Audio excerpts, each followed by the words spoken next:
పత్రికా విలేకరులకు నమస్కారం. అడగూరు గ్రామ ప్రజలందరికీ, అక్క చెల్లెలకి, అన్నదమ్ములకి అందరికీ నా యొక్క నమస్కారం. నేను అడగూరు గ్రామ సర్పంచ్గా పోటీ చేస్తున్నా. నా యొక్క ఉంగరం గుర్తు. మీరందరూ ఉంగరం గుర్తుకు ఓటేసి నన్ను గెలిపించండి. నేను గెలిచిన వెంటనే ఇక్కడే ఉంటా, ఎక్కడికి వెళ్ళను. గెలిచి బయటికి వెళ్ళేదాన్ని కాదు. మీ మధ్యలోనే అడగూరు నడిగొడ్డులో ఉంటా. నేను ఎట్లా ఉంటానో మీ అందరికీ తెలిసి ఎక్కడ ఉంటానో. అంటే ఇవన్నీ హామీలు ఇచ్చి మేనిఫెస్టోలో చాలా ఉన్నాయి. మేనిఫెస్టో మొత్తం చదివిన వాళ్ళకి అర్థమవుతుంది. ఈ మేనిఫెస్టోలో అన్నీ చెప్పి ఈమె గెలిచి ఎక్కడికో వెళ్ళిపోతుంది అనేది లేదు. ఇక్కడే ఉంటాను నేను. ఫస్ట్ నా మేనిఫెస్టోలో ఫస్ట్ ఉన్నది ఏంటంటే, నాకు ఇప్పుడు సర్పంచ్గా అయిన తర్వాత ఒక గౌరవ వేతనం అనేది వస్తుంది కదా, అది ₹1 మాత్రమే ఉంచుకొని మిగతా మొత్తం గ్రామ అభివృద్ధికి, గ్రామ దాంట్లోనే ఉంచాలని నేను డిసైడ్ చేసుకున్నా. తర్వాత ఆడపిల్ల పుడితే పేదింటి ఆడపిల్లకైతే నేను ₹5,000 ఫిక్స్డ్ డిపాజిట్ చేస్తానని ఈ సందర్భంగా తెలియజేసుకున్నా.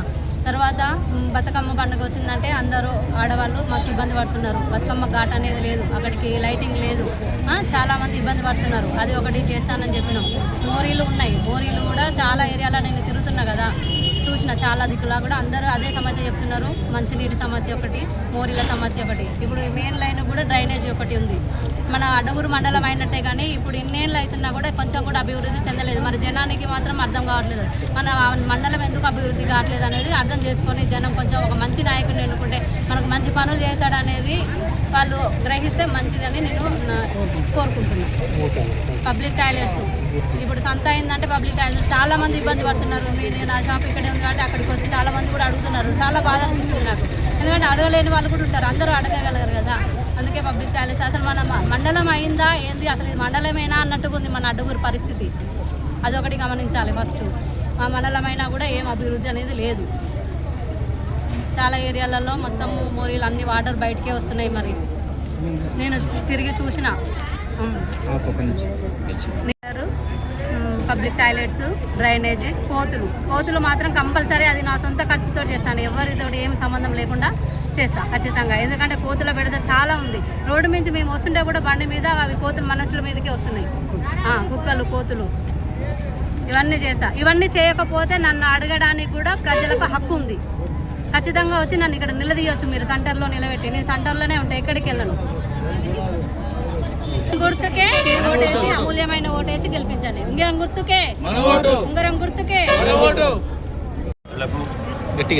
పత్రికా మిత్రులకు, ఇక్కడికి వచ్చేసినటువంటి నా గ్రామ ప్రజలకు, నా అన్నతమ్ములకు, అక్క చెల్లెలకు అందరికీ పాదాభివందనాలు చేస్తూ, నేను అడ్డగూడూరి గ్రామ పంచాయతీ సర్పంచిగా పోటీ చేస్తున్నా.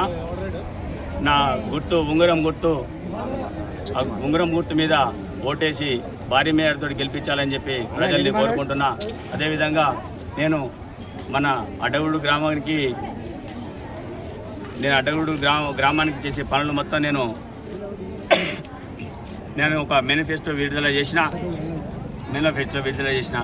దాన్ని అదే దృష్టిలో పెట్టుకొని తప్పకుండా ప్రతి ఒక్కటి కూడా నేను అది మేనిఫెస్టో మొత్తం ఆ నియమ నిబంధనల ప్రకారం నేను ఆ పనులన్నీ చేసి తీరుతా అని చెప్పి ఈ పత్రికా విలేకరులకు కోరుతున్నా. అదేవిధంగా నేను నా సొంత ఖర్చులతోటి కోతులని, కుక్కల్ని, ఊరిలో చాలా కోతుల కుక్కలది బెడద చాలా ఉంది కాబట్టి ఆ కోతుల కుక్కల బెడదని త్వరలోనే నన్ను గెలిపించిన నెలలోపు 2 నెలల లోపే మొత్తం దాన్ని తీర్స్తానని చెప్పి చెప్తున్నాను. అదేవిధంగా డ్రైనేజ్ వ్యవస్థ కూడా చాలా ఘోరంగా ఉంది. ప్రతి గల్లీ చూసినా కూడా ఎవరు చూడ డ్రైనేజ్ వ్యవస్థ బాగాలేదంటున్నారు. మేము కూడా చూసినాం, ప్రత్యక్షంగా చూసినాం. కాబట్టి దాన్ని 2-3 నెలల లోపల మంత్రుల సహకారంతో నేను అది కూడా తీర్చేస్తా అని చెప్పేసి ప్రజలకు మనవి చేసుకుంటున్నా. అదేవిధంగా తాగునీటి సమస్య చాలా ఘోరంగా ఉంది. 1 కిలోమీటర్ దూరం పోయి, ఇంత పెద్ద అడ్డగూడూరు మండలం అయినప్పటికీ కిలోమీటర్ దూరం పోయి నీళ్ళని మంచినీటిని తాగునీరుని తీసుకొచ్చుకునే పరిస్థితి ఉంది. కాబట్టి ఊళ్ళో ఒక ప్లాంట్ ఖరాబ్ అయింది, దాన్ని నేను నా సొంత ఖర్చులతోటే చేపిస్తానని చెప్పి ప్రజలకు కూడా మనవి చేసుకున్నా. అందరూ విన్నారు. అయితే ఈ జనానికి నా యొక్క అభినందనలు తెలియజేస్తున్నా. అదేవిధంగా ఇక్కడ ఈ అంబులెన్స్ సర్వీస్ లేదు. అంబులెన్స్ సర్వీస్ని ఖచ్చితంగా మా నాన్నగారి పేరు మీద నేను చేస్తానని చెప్పుకుంటున్నాను. జనంలో ఏ విధంగా ఉన్నారు మీకు? జనంలో నాకు మీరే చూసిరు కదా బ్రదర్, జనము నన్ను నిస్వార్థపరుడు కడారి రమేష్ అని చెప్పేసి నిస్వార్థపరుడు అని చెప్పి అందరికీ తెలుసు. అందరు తెలిసి వీళ్ళందరూ వచ్చి నాకు నా ప్రజాదరణ చూసి నాకు చాలా సంతోషంగా ఉంది. నేను పొద్దున 7 గంటల నుంచి మధ్యాహ్నం 12-1 గంటల దాకా కూడా నా సోదరిమణులంతా నా కోసం కష్టపడి పనిచేస్తున్నారు. నువ్వు గెలవాలి, ఎట్లయినా చేసి నేను గెలిపించుకుంటాం, మీ పేదోళ్ళ బాధలు తెలిసినవి 24 గంటలు మాకు అందుబాటులో ఉంటాం అని చెప్పి నాకు జనాలు నీరాజనం పలుకుతున్నారు. ఎక్కడికి పోయినా కూడా నీరాజనం పలుకుతున్నారు. ఓకే, మీరు అంటే ఏ అభివృద్ధి కార్యక్రమాలు ముందు తీసుకుంటే జనం మొట్టమొదలు మన దగ్గర ప్రధాన సమస్య ఏదైతే కోతుల బెడద ఉందో ఆ కోతుల బెడద నా సొంత ఖర్చుతోటి తీస్తా అని చెప్పి నేను జనాన్ని వేడుకుంటున్నాను. బస్ సౌకర్యం లేదు. రవాణా శాఖ మంత్రి గారితో మనకు సంబంధాలు ఉన్నాయి కాబట్టి రవాణా శాఖ మంత్రి గారితో మాట్లాడి తప్పకుండా Doruru depot bus, Suryapet depot bus ఇట్ల నుంచి వెళ్ళేటట్టుగా నేను తప్పకుండా సహకరిస్తా అని చెప్పేసి కోరుకుంటున్నాను. ఇంకొకటి ఇక్కడ ఇంకో సమస్య ఉంది. బొడ్రాయి పండుగ ఇంతవరకు కూడా ఇంత పెద్ద విలేజ్లో చేయలేదు. అది నేను అందరి మద్దతు తీసుకొని అన్ని కుల సంఘాలు అందరితోటి మద్దతు తీసుకొని చెప్పి నేను తప్పకుండా బొడ్రాయిని పండుగ నేను చేస్తా అని చెప్పేసి మనం చేసుకుంటా జనాలకి. గ్రామ పంచాయతీ ఎన్నికల సందర్భంగా ఒక మంచి క్యాండిడేట్కు మద్దతు చేయాలని మొదటి నుంచి మా పార్టీ నిర్ణయం తీసుకున్నాం. ఎవరైనా వచ్చి మంచి అభ్యర్థి మా దగ్గరికి వస్తే మద్దతు ఇద్దాం, లేకపోతే ఎన్ని ఓట్లు వచ్చినా ఎవరో ఒకరు మేమే పోటీ చేసి కేంద్ర ప్రభుత్వ పథకాలను ప్రజల్లోకి తీసుకుపోవాలనే ఉద్దేశంతో కూడా మేము ఉంటే కానీ అనుకోకుండా రమేష్ గారికి టికెట్ రాకపోవడం, మరి ఆయనకు ఇస్తానని నమ్మించి మోసం అయింది అన్న. మరి మీరు మాకు మద్దతు ఇస్తే నేను పోటీ చేస్తాను, మీ సహకారం కావాలని మా ఇంటికి వచ్చి మమ్మల్ని అందరినీ అడగడం జరిగింది. మేము అనుకుంటున్నది కూడా అదే. కాబట్టి ఒక మంచి అభ్యర్థికి మద్దతు ఇస్తే ఇక్కడ పార్టీ గుర్తులు కావు, ఇక్కడ కాంగ్రెస్ బీజేపీ అనేది ఏం లేదు. కాబట్టి వారు నిస్వార్థంగా వారి తండ్రి గారి టైం నుంచి కూడా కాంగ్రెస్ పార్టీలో దాదాపు 30 సంవత్సరాల నుంచి వాళ్ళ కుటుంబం ఒక ఏ విధమైన ఆశించకుండా కాంగ్రెస్ పార్టీకి సేవ చేసిన కుటుంబం అది. మరి ఆయనకే టికెట్ వస్తుందని సీనియర్ కాంగ్రెస్ కార్యకర్తలు అందరూ కూడా ఆశపడ్డారు. ఆయనకైతే టికెట్ వస్తే మాకు తెలిసి ఒక విధంగా అది ఏకగ్రీవం అయ్యేదేమో.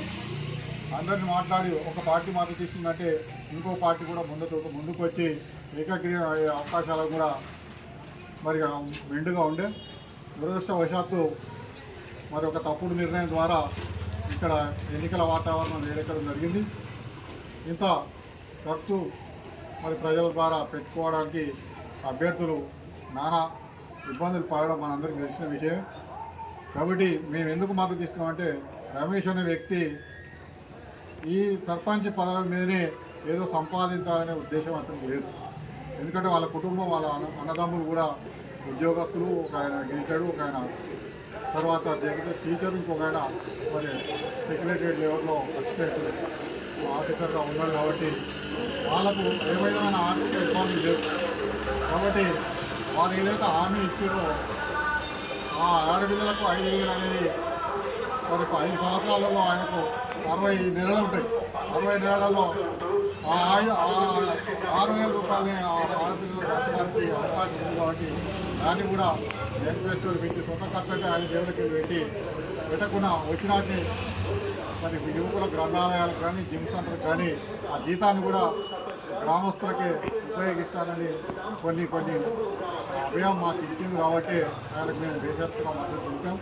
మేము కూడా మా 3 వార్డులలో 2 నిలబెట్టాం. వారిని కూడా మరి గెలిపించే ప్రజలు ఇద్దరం కలిసి కేంద్ర రాష్ట్ర ప్రభుత్వాల ద్వారా వచ్చే నిధులను మరి సక్రమంగా